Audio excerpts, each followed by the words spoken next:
My phone overheated. So just to reiterate, here's what happened at the thing. They shot me in the foot. I hope you can see it with a projectile, a less lethal projectile. And it got all swollen and now it's getting all bruised and stuff. And so again, it's not really a big deal. It's not really a big deal. I got shot in the foot by a projectile, and I'm there by my choice, interacting with the cops and, standing in front of them with a camera or a phone or whatever. And so I completely, accept that I put myself in the path of that and was not like victimized or somebody who gets followed around in a store because I'm black or brown or whatever.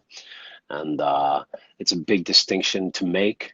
And it's a big distinction to make in a place like Los Angeles, where even though crime rates are down historically, the police kill more people than any other law enforcement in the United States historically. Um, uh, Share at Rainbow 777. I'm in Los Angeles and cops getting injured. Yeah, that's an interesting comment that you make, and cops getting injured, because turns out that that does not really hold up under scrutiny about policing being a dangerous jobs. There's other jobs that are more dangerous, starting with house painter, electrician, gas station attendant. When you read the statistics on that, it doesn't bear out. Your point doesn't really have any weight because policing is way down the spectrum. And besides, it also kind of insinuates that, like, in some way, this is a personal argument against people who have made a decision to take a job in law enforcement, which it's not. I mean, the police are an appendage of the state. They're doing the state's bidding, they're doing what they're told to do. They're following their marching orders. And so I would not judge anybody. I know people who are cops. I mean, I've dated cops. Seriously. And I would not judge any of them. Certainly not a bunch of people who have, mortgages and children and sneakers to buy and all that stuff.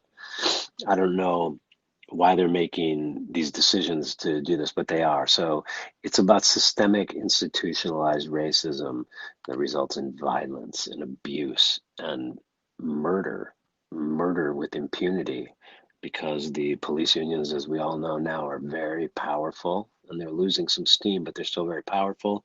And the Policeman's Bill of Rights, which is a legal document, is what makes it possible for them to kill with impunity. Google it if you're interested to read that. It's pretty crazy. Do any of the violence after to do with dealing with crimes? I'm not sure what that means. Why do you think Democrats don't want to concentrate on the biggest problem for Black America? Well, Colleen, I don't know what you're talking about. Do you think a solution to this systemic issue is defunding? That is Audrey Cicerio, I believe. You know, it's interesting that you talk about that, because I've been paying attention to what people are saying, and they've been saying defund the police, which I guess some people are hearing as annihilate and abolish the police. But defunding the police, of course, is the smartest thing to do, because you start to take some of these resources, and the police in any major city are taking at least half of the entire budget. Half of the budget, think about that. Half of the entire city's budget. And in major metropolitan areas like Los Angeles, Chicago, New York, billions. And that's just like, the police, not even the sheriffs or the other entities, law enforcement entities. So, I forgot what I was talking about. Hmm. Anyways, so oh yeah, defunding the police. So I think that the thing that sounds so interesting and fascinating is how to take some of these resources from this massively bloated, overfunded entity, the police, this agency, and start to distribute it in a way that is maybe, starting to really help big communities who don't have financial infrastructure to start to develop one, and to start to treat some of their issues and problems, to start to, empower themselves, to help themselves, to fund themselves.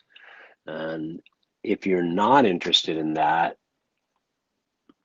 It seems to me that people who are invested in this kind of obsolescence that we have now, and that's about housing, and that's but about police violence and all that. Well, and look at the ideas for new paradigms in policing, or just consider the options for wow, you could actually take money that we've been just dumping into the police department, which are, it's a very sloppy, overfunded, confused, chaotic agency. Like when you get to the big ones like LAPD and, New York.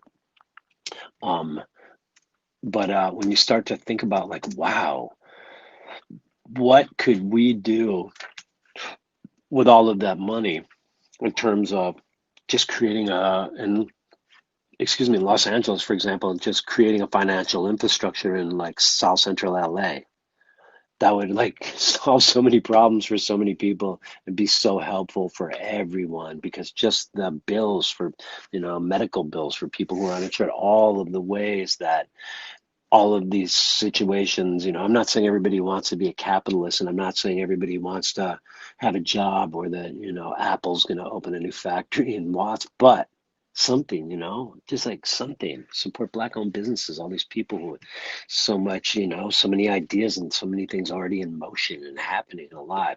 So it's not that I'm saying we don't need the police.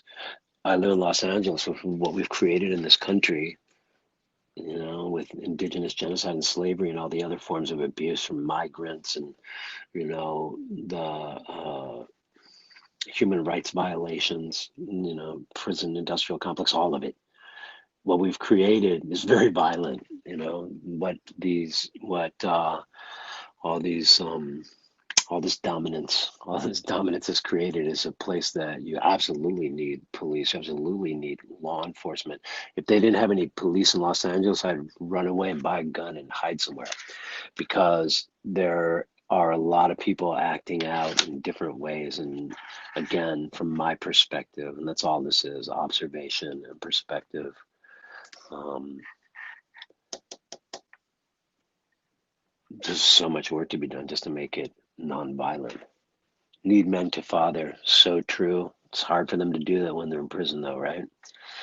Anyways, I'm just going to end here, but I just want to say that somebody asked me a question a while ago, and I said, yeah, it's good to talk about Black Lives Matter. It's good for white people to talk about Black Lives Matter, to say it, to have those words in your mouth, Black Lives Matter, and really start, with a more compassionate